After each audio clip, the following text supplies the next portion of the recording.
एक गांव में राम नाम का आदमी अपनी पत्नी मीना के साथ रहा करता था। राम का फलों का एक बहुत बड़ा बाग था। वो सुबह से शाम तक बाग में काम करता और रात को अपने घर वापस आ जाता और वो बाग में जाकर अपने फल बेचता और खूब अच्छे पैसे कमाता। राम के घर में किसी भी चीज की कमी नहीं थी। एक दिन राम हमेशा की तरह अपना काम करने जा रहा था, तभी उसकी पत्नी मीना उसको आवाज देती है, आज शाम को आते वक्त थोड़े घर के लिए आम लेते आना, मेरा बहुत मन कर रहा है। ठीक है, ले आऊंगा आम। राम जब बाग में पहुंचता है तो वहाँ पर काफी अच्छी खासी धूप हो रही होती है। तभी राम वहाँ आम के पेड़ के नीचे एक खटिया बिछाकर आराम करने लगता है। उस पेड़ पर एकदम बढ़िया पके आम लगे होते हैं। अरे वाह, क्या ही तो आम लगे हैं। इससे तो बहुत ही अच्छे पैसे मिलेंगे बाजार में। एक काम करता हूँ, इस पेड़ से मीना के लिए भी आम ले जाता हूँ। तभी राम काम करने लग जाता है और काम करने के बाद शाम होते ही उसी पेड़ से कुछ आम तोड़कर अपने बैग में रख लेता है। फिर वो घर के लिए निकल जाता है। घर पहुंचकर राम मीना को आवाज देता है, लो मैं आ गई, बताओ क्या लेकर आए हो मेरे लिए? मैं तुम्हारे लिए तुम्हारे पसंदीदा आम लेकर आया हूँ। आम? सच्ची? आप मेरे लिए आम लाए हैं? हाँ सच्ची, मैं तुम्हारे लिए आम ही तो लेकर आया हूँ। अब चलो तुम थैले से जल्दी से आम निकाल लो और फिर रोटी के साथ में खाएंगे। फिर जैसे ही वो आम का थैला खोलती है उसे बहुत गुस्सा आता है। ये क्या है? अरे क्या हुआ भाग्यवान, इतना गुस्सा क्यों हो रही हो? इन खाए हुए आमों को देखकर कौन गुस्सा नहीं होगा?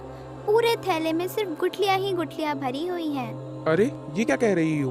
गुठलियों से भरा हुआ है? मैंने तो अपने हाथों से आम तोड़े थे, तो इन्हें रास्ते में कौन खा गया? ये मुझे क्या पता। अब मैं जा रही हूँ सोने और दोबारा मेरे साथ ऐसा मजाक मत करना। राम ये सब देखकर बहुत परेशान था और वो देख रहा था कि एक आखिर गुठली कैसे बन गए। तभी वो सोचते सोचते वहीं पर सो जाता है। अगले दिन सुबह फिर राम अपने खेतों में निकल जाता है और वहाँ काम करता है और काम करने के बाद थक हार कर उसी पेड़ के नीचे आराम करने लगता है और उसी पेड़ पर बैठी हुई चुड़ैल राम को घूर घूर कर देख रही थी। ये फिर मेरे बाग में आ गया, लेकिन मैं इसे अपने बाग से एक भी आम नहीं चुराने दूंगी। ये बाग सिर्फ मेरा है, सिर्फ मेरा, और यहाँ से कोई भी आम नहीं ले जा सकता।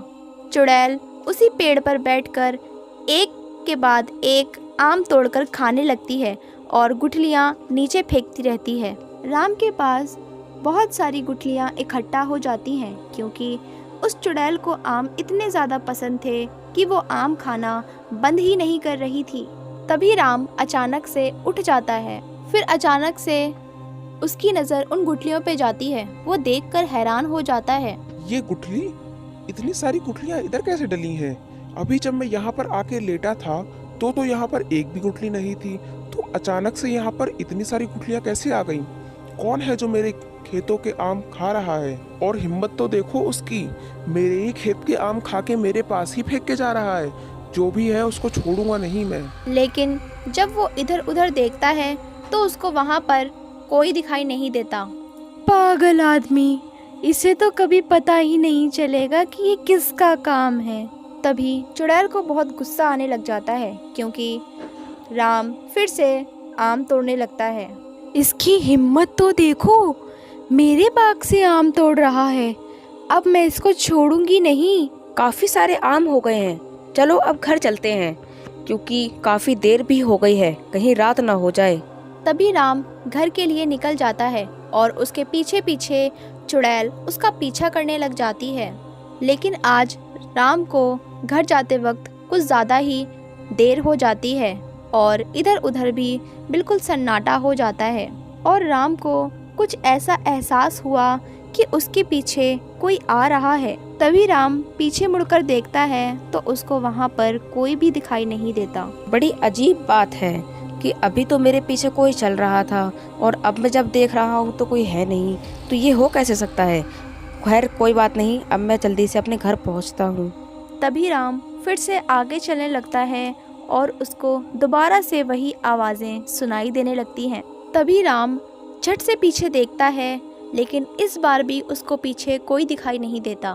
फिर वो जल्दी जल्दी आगे बढ़ने लग जाता है वैसे ही उसका थैला नीचे गिर जाता है और सारे आम फैल जाते हैं।